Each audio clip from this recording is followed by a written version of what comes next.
దేశవ్యాప్తంగా ఎన్నికల వేడి రాజుకుంది. గెలుపు కోసం పార్టీలు ఎన్నో ప్రయత్నాలు చేస్తున్నాయి.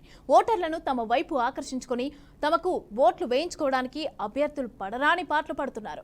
వివిధ హామీలు ఇస్తూ అభ్యర్థులు ఓటర్లను ప్రసన్నం చేసుకునే పనిలో పడ్డారు. అయితే తాజాగా కాంగ్రెస్ ఎంపీ అభ్యర్థి ఎన్నికల ప్రచారంలో భాగంగా మహిళా ఓటర్లను ఆకట్టుకోవడానికి ఆయన ఇచ్చిన హామీ ప్రస్తుతం రాష్ట్రంలో సంచలనంగా మారింది.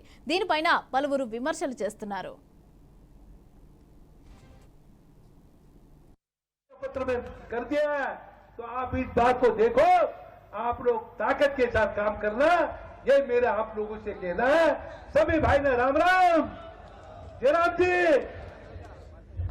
मालूम है कि नहीं, अब जिसकी दो पत्नी ఈ నెల 13న మధ్యప్రదేశ్లోని 8 లోక్సభ స్థానాలకు ఎన్నికలు జరగనున్నాయి. ఈ క్రమంలో కాంగ్రెస్ అభ్యర్థి కాంతిలాల్ బురియా మహిళల కోసం స్పెషల్ హామీ ఇచ్చారు.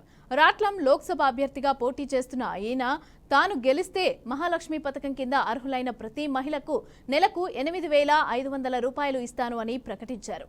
అంటే సంవత్సరానికి 2,04,000 రూపాయలు. ఇక ఇది బాగున్నప్పటికీ ఆయన తర్వాత ఇద్దరు భార్యలు ఉన్న వారికి కూడా ఇది వర్తింపజేస్తాము అని ప్రకటించారు. దీంతో ఈ వార్త ప్రస్తుతం సోషల్ మీడియాను షేక్ చేస్తోంది. దీనిపైన ఇతర పార్టీలు మండిపడుతున్నాయి. ఇద్దరు భార్యలుంటే సంవత్సరానికి 2 లక్షలు ఇస్తారా? ఇది ఓటర్లను ప్రలోభ పెట్టేందుకు చేసిన కామెంట్స్ మాత్రమే. వెంటనే ఆయనపైన చర్యలు తీసుకోవాలి అని ఈసీని కోరుతున్నారు. जिसकी दो पत्नी तो 2 लोग जाएगा।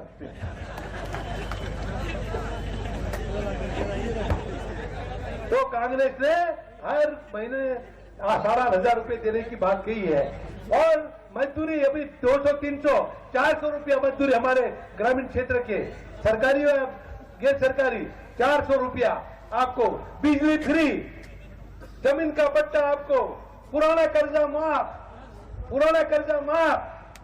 ये सब कांग्रेस आपके लिए हमारे उन्हें घोषणा पत्र में कर दिया है।